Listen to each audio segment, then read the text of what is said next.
বন্ধুসকল, বহু ঘাত প্ৰতিঘাত নেওচি সুদীৰ্ঘ 5 বছৰৰ অন্তত ৰবিদাৰ ৰঘুপতিয়ে ছবিখন মুক্তি পালে। বৰ্তমান সময়ত খুব চৰ্চিত তথা জনপ্ৰিয়তাৰ শীৰ্ষস্থানত ট্ৰেণ্ডিং কৰি আছে ৰবিদাৰ এই ৰঘুপতিয়ে। কাৰণ নাথাকিবইনো কিয়, কাৰণ ৰবিদাৰ এয়া 5 বছৰৰ কষ্টৰ ফল, আৰু এই কষ্টৰ ফল ৰাইজে এতিয়া উপভোগ কৰিবলৈ পাইছে। আৰু এই ছবিখনে দৰ্শকৰ প্ৰতিটো শ্ব'তেই যথেষ্ট সঁহাৰি লাভ কৰিছে। ছবিখন যথেষ্ট ভাল হৈছে, এখন হৃদয়স্পৰ্শী চিনেমা, যাক ৰবিদায়ে এতিয়া আমাক অসমৰ ৰাইজক উপহাৰ হিচাপে দিলে। বৰ্তমান সময়ত আমাৰ সমাজত যিবোৰ ঘটনা ঘটি থাকে, অন্যায়, অবিচাৰ, অত্যাচাৰ, এইবিলাককে এই ছবিখনত দেখুৱাবলৈ চেষ্টা কৰা হৈছে। কিদৰে ক্ষমতাৰ বলত সংখ্যালোকে সাধাৰণ জনতাক অন্যায় অত্যাচাৰ আদি কৰি আহিছে, কেনেকৈ শোষণ কৰিছে, তাকে দেখুৱাবলৈ চেষ্টা কৰা হৈছে। মই জানিব পৰা মতে এই ছবিখন সঁচা কাহিনীৰ ওপৰত নিৰ্মাণ কৰা হৈছে। আমাৰ সাৰ্থক সকলোৰে মৰমৰ জুবিনদাৰ ছবি মিছন চাইনা, ডক্টৰ বেছ বৰুৱা, আৰু এইফালে আমাৰ যতীন বৰা ৰত্নাকৰ আদি ছবিবোৰ আপোনাক যেনেকৈ বিপুল সহায় দিছিলে, ঠিক এইখনতো সেই সহায় দিব বুলি আশা কৰিলোঁ। বন্ধুসকল, স্বাগতম জনাইছোঁ আপোনালোকক মোৰ অন্য এটি ভিডিঅ'লৈ। আজি উপস্থিত আছোঁ চহৰত ৰবিদাৰ ৰঘুপতি চাবলৈ। আমি আহি পালোঁ ছুপাৰ মাৰ্কেট মংগলদৈ, এয়া ফান চিনেমা হল। আমি এইফালে এতিয়া সোমাই যাম।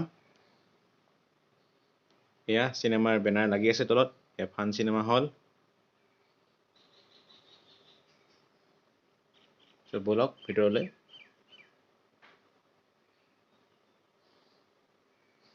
এইফালে আপোনাৰ টিকেট কাউণ্টাৰ। ইয়াত এতিয়া আমি টিকেট এটা কাটি লওঁ।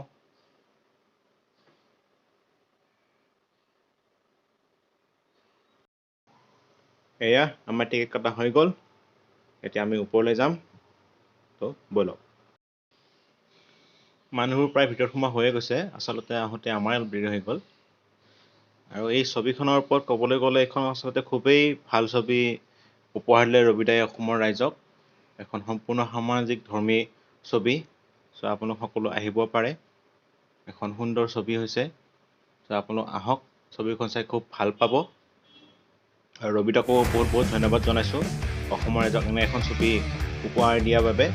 এয়া ৰবিদাৰ বহু কষ্টৰ ফল। আপোনালোক সকলো আহক ছবিগৃহলৈ, ছবিখন উপভোগ কৰক। আপোনালোকে বহুত ভাল পাব। পৰিয়ালৰ সৈতে উপভোগ কৰিব পৰা এইখন এখন খুবেই সামাজিক ধৰ্মী ছবি হয়। আন ছবিৰ দৰে আপোনালোকে ইয়াতে অপ্ৰীতিকৰ দৃশ্য নিশ্চয় নাপায়। আপোনালোকৰ ছবিখন চাই খুবেই ভাল পাব। দলে বলে আহক। এই ছবিতে ৰবিদাক আকৌ এবাৰ ধন্যবাদ জনাইছোঁ এনে এখন ছবি উপহাৰ দিয়াৰ বাবে অসমৰ ৰাইজক। আগলৈও যাতে এনে ছবি পাই থাকোঁ ৰবিদাৰ পৰা, লগতে অসমৰ ৰাইজেও ইয়াৰ বাবে সঁহাৰি দিব লাগিব। অসমীয়া চলচ্চিত্ৰ জগতখন আগবাঢ়ি যাবলৈ হ'লে আমি অসমৰ ৰাইজ ওলাই আহিবই লাগিব। আপোনালোক সকলো আহক, আহি এই ছবিখন উপভোগ কৰক। আপোনালোকে ভাল পাব। জুবিনদাৰ মিছন চাইনাৰ যি শ্লোগান আছিলে, দৌৰি দৌৰি যাম মিছন চাইনা চাম, ঠিক আজি সেই শ্লোগানেই হওক, দৌৰি দৌৰি যাম শ্ৰী ৰঘুপতি চাম। ৰবিদাক আকৌ এবাৰ ধন্যবাদ জনাই আপোনালোকলৈ এই ছবিখনৰ সৰু কেইটামান ক্লিপ আগবঢ়াই মোৰ ভিডিঅ'টো ইমানতে সামৰি মাৰিছোঁ। ধন্যবাদ। যদি মোৰ ভিডিঅ'টো ভাল পায়, লাইক শ্বেয়াৰ কৰিব, পাৰিলে ছাবস্ক্ৰাইব কৰি দিব। আৰু এটা কথা ক'ব মই পাহৰিয়ে গৈছিলোঁ।